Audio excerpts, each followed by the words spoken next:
حضرت فاطمہ زہرا سلام اللہ علیہا کے ہار کی برکتیں۔ جابر ابن عبداللہ انصاری کا بیان ہے کہ ایک دن نماز عصر کے بعد رسول خدا اصحاب کے ساتھ تشریف فرما تھے کہ ایک بوڑھا بوسیدہ کپڑا پہنے ہوئے کمزوری کی حالت میں وارد ہوا۔ اس کے آثار سے لگ رہا تھا کہ وہ بھوک کی حالت میں کافی طولانی سفر طے کر آیا ہے۔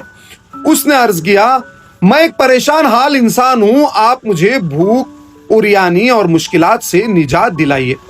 رسول خدا نے فرمایا، فی الحال میرے پاس کچھ نہیں ہے، لیکن میں تجھے ایک ایسے شخص کی رہنمائی کرتا ہوں جو تیری حاجتوں کو پورا کر دے گا۔ رسول خدا نے جناب بلال کو حکم دیا کہ اس بوڑھے کو در فاطمہ پر لے جائے۔ جب وہ بوڑھا حضرت علی کے بیت الشریف پر پہنچا تو اس نے اس طرح سلام کیا، السلام علیکہ یا اہل بیت النبوہ۔ حضرت علی علیہ السلام نے سلام کا جواب دیا اور دریافت فرمایا، تم کون ہو؟ اس نے کہا، میں ایک مرد عرب ہوں، رسول خدا کی خدمت میں حاضر ہوا تھا اور ان سے مدد کا تقاضا کیا تھا، انہوں نے مجھے آپ کے دروازے پر بھیج دیا۔ وہ تیسرا دن تھا جسے آل علی علیہ السلام بھوک کی حالت میں گزار رہے تھے اور رسول خدا بھی اس سے آگاہ تھے۔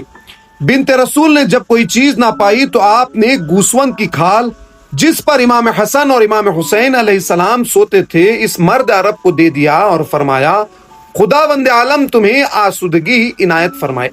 بوڑھے نے کہا، اے بنت رسول، میں بھوک سے بے حال ہوں اور آپ مجھے گوسفند کی کھال عطا کر رہی ہیں۔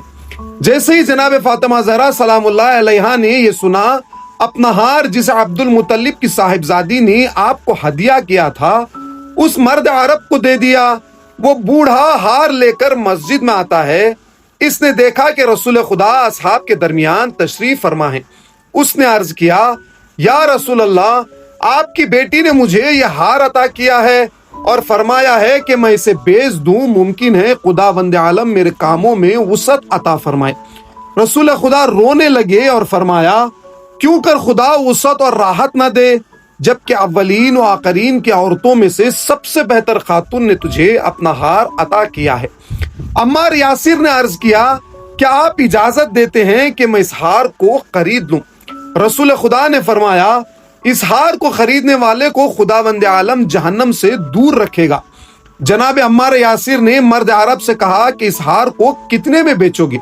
اس عرب نے کہا، اتنی قیمت میں بیچوں گا کہ کھانا کھا کر سیر ہو سکوں، پہننے کے لیے ایک یمانی ردا خرید سکوں اور کچھ دینار جیسے میں واپسی پر قرض کر سکوں۔ جناب عمار نے کہا، میں اس ہار کو 200 درہم میں خریدوں گا اور تجھے روٹی اور گوشت سے سیر کروں گا، اوڑھنے کے لیے یمانی ردا بھی دوں گا اور اپنے اونٹ سے تجھے تیرے گھر تک پہنچا دوں گا۔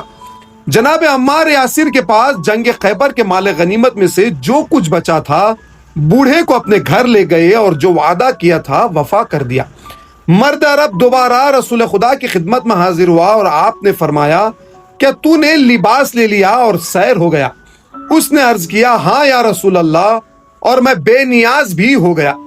جناب عمار نے ہار کو سونگا اور ایک چادر یمانی میں رکھ کر سہم نامی غلام کو دیا اور کہا کہ اسے رسول خدا کی خدمت میں لے جاؤ اور میں نے تم کو بھی رسول خدا کو بخشا۔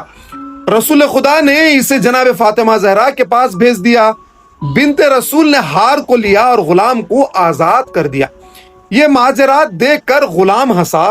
جناب فاطمہ زہرا سلام اللہ علیہا نے اس کی ہنسی کا سبب دریافت فرمایا تو اس غلام نے کہا، میں اس ہار کی برکتوں پر ہنس رہا ہوں کہ اس نے ایک بھوکے کو سیر کر دیا، ایک فقیر کو بے نیاز بنا دیا، ایک برہنہ کو لباس عطا کیا، ایک غلام کو آزاد کرایا اور دوبارہ اپنے اصل مالک کے پاس واپس آ گیا۔ ریفرنس بشارت المصطفیٰ